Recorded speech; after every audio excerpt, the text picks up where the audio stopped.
Ako nga pala si Maylin Dirubada from BE 3A. Ano nga ba ang namimiss ko noong elementary days ako? Una is yung pagkikipaglaro ko sa ibang mga bata, na kapwa ko bata. Ano nga ba ang mga nilalaro namin noong bata ako? Una is patintero.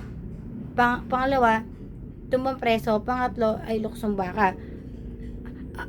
Ano naman ang pangalawang namimiss ko noong elementary days ako? Pangalawa ay walang gadget noon.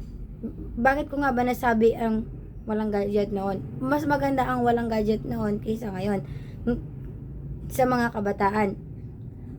Mas magandang walang gadget na makakapagsalamuha tayo sa ibang kapwa-bata natin kaysa yung nakatutok lang tayo sa teknolohiya, lalo na mga bata pa tayo, hindi walang magagandang may dudulot ito sa atin.